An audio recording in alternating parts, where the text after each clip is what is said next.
Blue Mountain Mystery.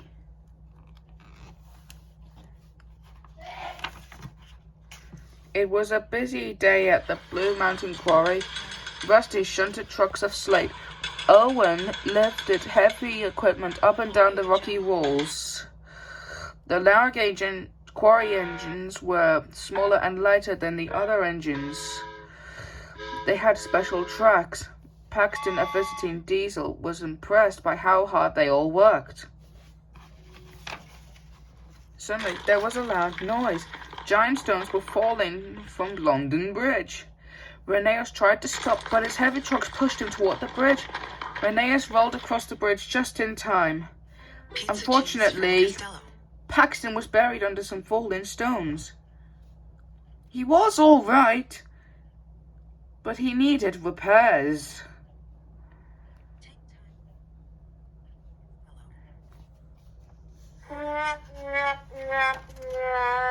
Thomas went to the quarry to work in Paxton's place. I like working with my narrow-gauge friends, he whistled. Suddenly, a small green engine darted out of the tunnel. Hello, peeped Thomas. But the little green engine rolled away into another tunnel. Thomas asked Scarlowe about the green engine. His name is Luke. He hides here because he did something very bad. Thomas promised to keep the secret locked in his funnel.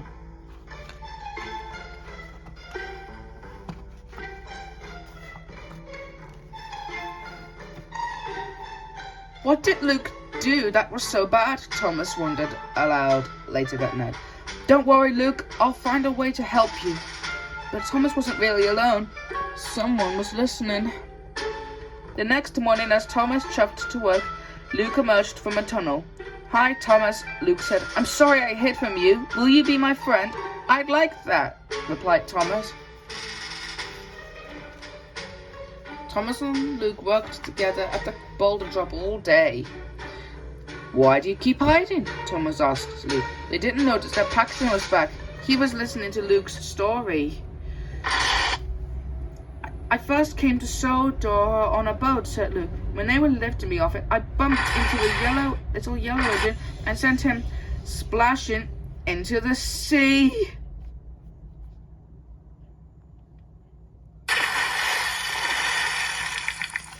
Paxton couldn't believe what he had just heard. He raced off to tell Diesel.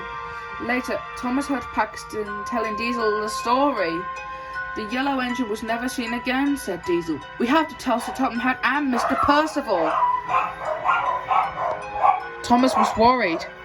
He had to find out what happened to the yellow engine. Thomas chuffed to the steamworks to ask Victor if he knew of anything.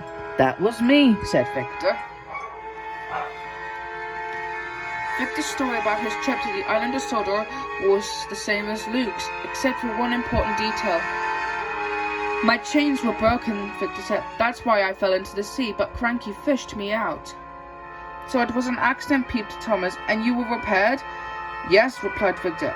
I just repainted the new colour. Red. I'm glad I found you, Thomas said. Luke needs your help. Diesel trucked down Luke at the quarry. Luke rolled up the narrow-gauge tracks to get away.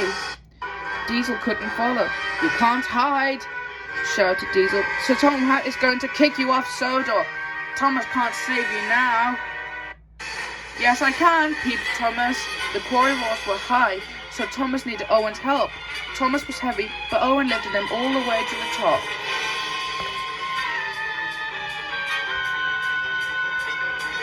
But Thomas's wheels were too big for the narrow-gauge tracks. They skidded off the rails, and Thomas rolled toward a cliff. Just then, Luke came round a bend. Watch out, Thomas, cried Diesel. He's going to push you off, just like he did to that yellow engine. Don't worry, Thomas, said Luke. I'll get you back to Owen. Luke gently pulled Thomas back toward the platform. You're doing it, Luke, peeped Thomas. Luke felt strong. He pulled Thomas to Owen, but the two engines weighed too much. The platform began to drop straight down. Owen worked his hardest. Gears whined, sparks flew. He stopped the platform before it hit the ground. Thomas and Luke were saved. All the engines cheered, except for Diesel.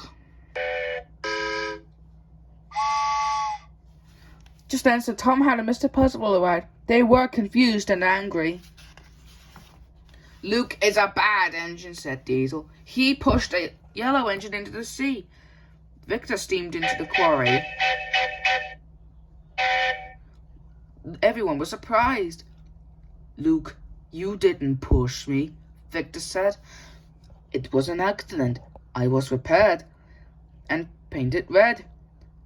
For the first time in a long, long time, Luke was truly happy.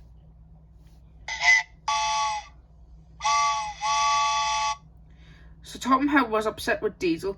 You didn't find out the whole story. What he said, what happened is what truly matters. Well done, Thomas, said Sir Tom Had.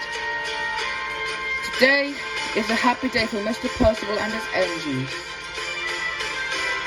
Thomas and all his friends, new and old, whistled happily.